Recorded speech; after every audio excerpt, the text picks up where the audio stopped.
देखो क्या नाम, फिर से पढ़ लो थोड़ा सा चैप्टर नंबर 2 का। पॉलिनोमियल। पोलिनोमियल क्या नाम है? पॉलिनोमियल। बहुपद। बोलो ना, बोलने में क्या था तुम लोग का? पोलिनोमियल क्या है? बहुपद। चैप्टर नंबर 2 का नाम पोलिनोमियल मतलब बहुपद। बहुपद हम समझेंगे, कोई दिक्कत? पहले थ्योरी कर लेंगे इसका, जब थ्योरी में ही पूरे चैप्टर को खत्म कर लेंगे हम, कोई दिक्कत? फिर चैप्टर को लेते हुए पढ़ाते हुए खत्म करेंगे। समझना है थोड़ा सा कि पोलिनोमियल में सबसे पहले तुमको पढ़ना पड़ेगा चर और अचर। कम बोलना है, हम बोल रहे हैं ना? हाँ बोलना है मगर थोड़ा कम बोलना है। देखो चर और अचर। तो चर मतलब होता है चरने वाला, नहीं ना? वेरिएबल। चरने वाला मतलब नहीं समझे? जो घूम घूम के मान बदलता रहता है अपना। जिसका मन बदलता है। हाँ हाँ, जिससे गाय भी चढ़ती। देखो वेरिएबल क्या लिखा पढ़ो ना, वेरिएबल चर। चर क्या होता है? जिसका मान बदलता रहता हो। जैसे ABCD का कोई भी लेटर ले लो, लेकिन जब क्लास 11th में जाओगे तुम तो वहां पे हम बोलेंगे बउआ रे ABC dot dot dot dot dot dot dot dot.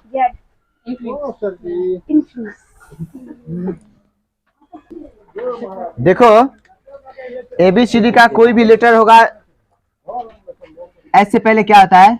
ABCDEFGHIJKLMNOPQRS, मतलब R तक जो होता है ना वो कांस्टेंट होता है, उसके बाद ये कांस्टेंट होता है, उसके बाद S से लेकर के STU डॉट डॉट XYZ यहाँ तक जो होता है ये वेरिएबल होता है। ये बात कब पढ़ाएंगे हम? 11th में। मगर अभी तुमको क्या समझना है कि ABCD का एनी कोई भी लेटर होगा वो क्या होता है? चर होता है। कोई दिक्कत नहीं। समझो, थोड़ा सा डिटेल में समझो, दिमाग से टेंशन को दूर करके समझना है, ठीक है ना? आज तुम सोचो कि बहुत बड़ा चीज समझ रहे हैं, छोटा समझ के समझते रहो, कोई दिक्कत नहीं होगा।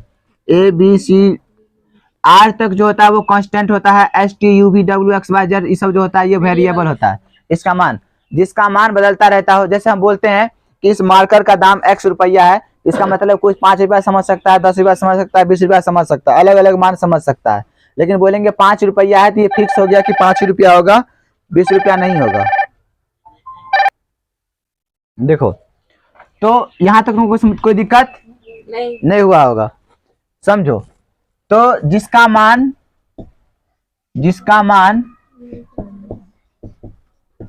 निश्चित नहीं हो चर कहलाता है। फिर अभी हम समझेंगे अचर के बारे में, लेकिन इसमें एग्जांपल भी तो देने का मन करता होगा ना। ABCD dot XYZ। कोई दिक्कत नहीं? यहाँ पे इस चीज को लिख दिया है ताकि बाद में कोई किसी पे क्लेम नहीं कर सकता है कि सर जी इतना कांस्टेंट होता है, आप अचर कैसे, ये चर कैसे पढ़ा दिए। यहाँ पे हम क्लियर कर दिए कि ABCD से लेकर R तक कांस्टेंट होता है, उसके नीचे वाला वेरिएबल होता है। लेकिन इस बात कब पढ़ना था? 11th में। यहाँ तक हम पूरे लेटर को लेंगे अचर में, तो कोई दिक्कत वाली बात नहीं है। देखो अचर मतलब होता है कांस्टेंट मतलब जो स्थिर हो, जिसका मान नहीं बदलता हो, जिसका मान निश्चित हो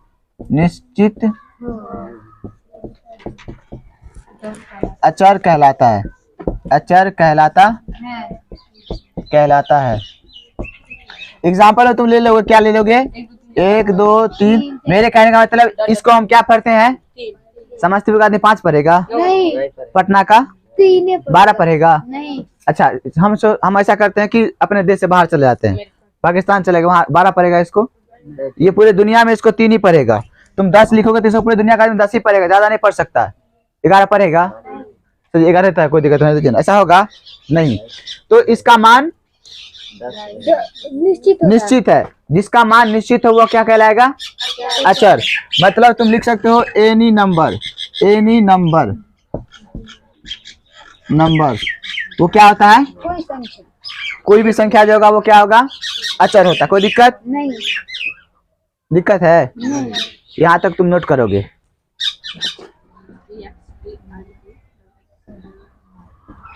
थोड़ा समझो। चर और अचर का सम्मिलित रूप बीजीय व्यंजक कहलाता है। ये समझ में आया होगा? चर और अचर का सम्मिलित रूप बीजीय व्यंजक कहलाता है। चर और अचर का सम्मिलित रूप क्या कहलाता है? बीजीय व्यंजक। तो सम्मिलित कैसे होगा? हो सकता है कि दोनों चर और अचर एक साथ जोड़ के साथ आए, घटाव के साथ आए, गुना के साथ आए, भाग के साथ आए। ऐसे ही हो सकता है कि तीसरा भी कोई तरीका है जिसके साथ आ जाएगा। नहीं। देखो, चर तथा अचर का सम्मिलित रूप, सम्मिलित कैसे होता है? सम्मिलित ठीक है, सम्मिलित नहीं, गलत हो गया। सम्मिलित रूप कोई नहीं, सम्मिलित रूप बीजीय व्यंजक कहलाता है। बीजीय व्यंजक कहलाता है। व्यंजक। चर तथा अचर का सम्मिलित रूप बीजीय व्यंजक कहलाता है। एग्जाम्पल दे, देखो 2x 3x + 5 8x - 9 etc। Note करो, ये सब बीजीय व्यंजक है। क्या है? बीजीय व्यंजक है। नोट करो। तो अब हम देखो समझेंगे बहुपद के बारे में। तुम बोलोगे क्या कि आप चर अचर क्यों पढ़ाए या फिर बीजीय व्यंजक क्यों पढ़ाए? तो हम इसलिए पढ़ाए क्योंकि हम इसके डिफिनेशन में इसका यूज करने वाले हैं। देखो, बहुपद होता क्या है? वैसा बीजीय व्यंजक। अब बीजीय व्यंजक नहीं मालूम होता तो काम चलता है नहीं। तो वैसा बीजीय व्यंजक जिसमें चर का घात, अब चर मालूम नहीं होता तो काम चलता नहीं। इससे पहले चर बताए। वैसा बीजीय व्यंजक जिसमें चर का घात सबसे अधिक ऋणात्मक या भिन्नात्मक न हो, यस सर, वह बहुपद कहलाता है। नहीं समझ में आया? वैसा बीजीय व्यंजक जिसमें चर का घात ऋणात्मक या भिन्नात्मक, उसे हम क्या कहते हैं? बहुपद। हम लिखेंगे, इसका एग्जाम्पल देंगे, तुम्हारे दिमाग में बात घुस जाएगा। और सिर्फ इसके डिफिनेशन से एग्जाम में अगर क्वेश्चन नहीं आएगा, ऐसा सवाल ही पैदा नहीं होता है। एग्जाम में कैसे सवाल पूछता है? एक चीज कि निम्नलिखित में कौन बहुपद है, निम्नलिखित में कौन बहुपद नहीं है। अभी डिफिनेशन समझ जाएंगे, एग्जाम्पल समझ जाएंगे, इस जीवन में दिक्कत नहीं होगा, नहीं तो जीवन भर दिक्कत होगा। एक चीज। दूसरा कि इसका घात कितना है, क्योंकि तो इतना आसान, ये क्लास 9 का सवाल था कि बहुपद इतना, घात कितना है, कोई दे दिया। अब घात निकालना भी हम यहाँ सीख लेंगे। सब कुछ सीखते हुए आगे बढ़ेंगे। जो क्लास 9 का हो चाहे 8 का हो, मतलब नहीं है। क्लास 10 से जितनी आवश्यकता पड़ेगी वो सब कुछ सीखते हुए हम आगे बढ़ेंगे, कोई दिक्कत नहीं है।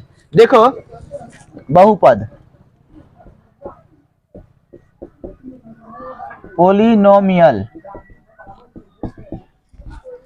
वैसा बीजीय व्यंजक, वैसा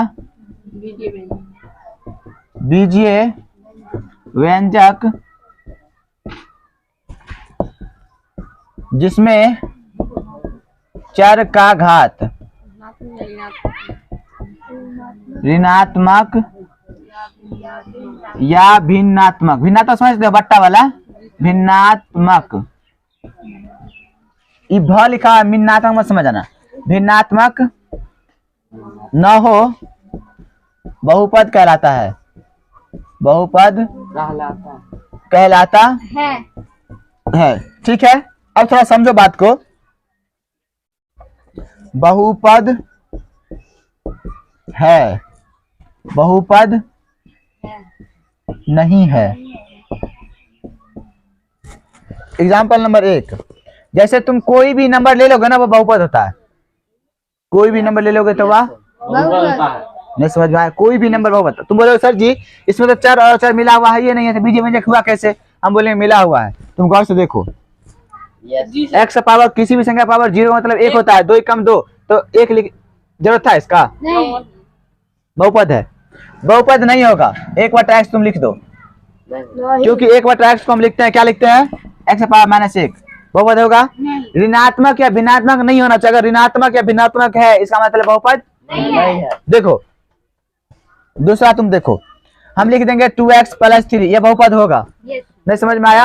लेकिन यहाँ पे लिख देंगे दूसरा कि x का पावर माइनस 2 प्लस 3, ये बहुपद नहीं होगा, नहीं क्योंकि यहाँ पे 4 का घात कितना है? माइनस में है ऋणात्मक। ठीक है, तुम तीसरा बात समझो, हम लिख देंगे 3x square plus 2x minus 3, कुछ भी लिख दिया, हटाओ माइनस 3 लिख दिए। ठीक है, यहाँ पे समझो, हम लिख देंगे कि 2 का पावर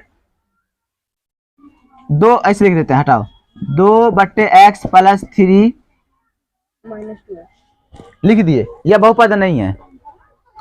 क्यों नहीं बहुपद? ये ऋणात्मक है। अब तुम बोलो से यहाँ तो ऋणात्मक नजर भी नहीं आ रहा है, तो ये एक बटा एक्स जो तो एक्स माइनस 1 होता देता है ना, हाँ तो ये क्या हो गया? ऋणात्मक। ऋणात्मक हो गया, इसलिए ये बहुपद नहीं है। और यहाँ पे है क्योंकि यहाँ पे 4 का 4 मतलब कौन? इसमें एक्स, एक्स को ही लिखेंगे ना।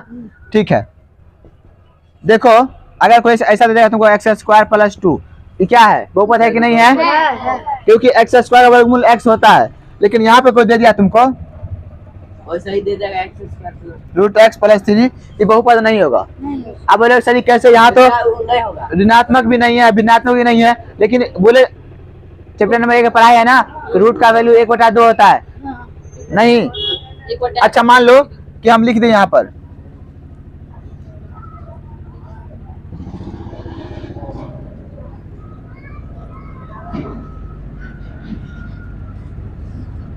बाय क्या होगा?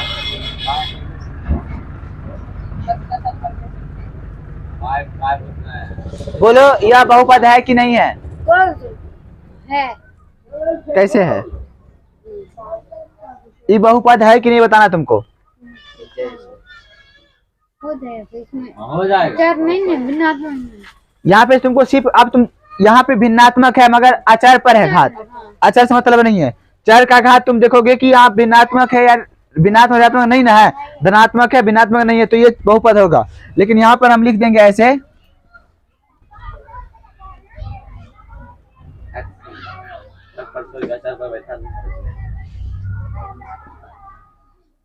तो ये बहुपद नहीं होगा। क्योंकि यहाँ क्या हो गया?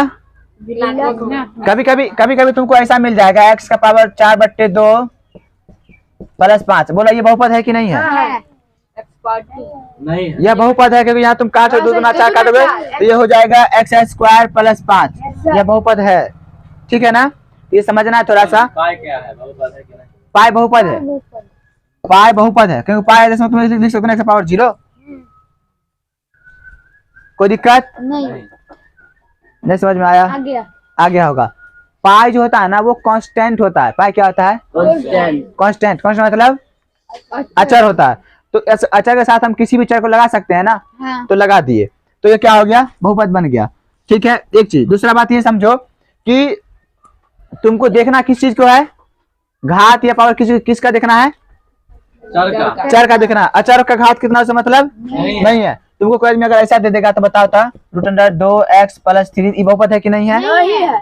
ये बहुपद नहीं है। क्यों नहीं है? क्योंकि √2 से मतलब नहीं था, बात है कि x भी रूट में है, इसीलिए बहुपद। नहीं लेकिन ऐसा कोई दे देगा √2x प्लस 3, ये बहुपद है कि नहीं है?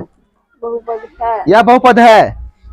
ये रूट का रूट x तो बाहर है ना, हाँ तो हमको इस अंक से मतलब नहीं था, इससे मतलब था, तो तुम इसको नोट करोगे, है ना। देखो अब हम लोग देखेंगे types of polynomial. Types of polynomial, बहुपद के प्रकार। बहुपद के प्रकार। बहुपद के प्रकार। बहुपद को 2 आधार पर बांटते हैं। कितने आधार पर? 2 आधार पर। एक पद के आधार पर, दूसरा घात के आधार पर। बहुपद को 2 आधार पर बांटते हैं। बहुपद को 2 आधार पर बांटते हैं। नंबर 1 किसके आधार पर? समीकरण पद के आधार पर, पद के बहुपद आधार पर, मतलब according to, according A double C लिखा हुआ है ये, हाँ ये ORDING,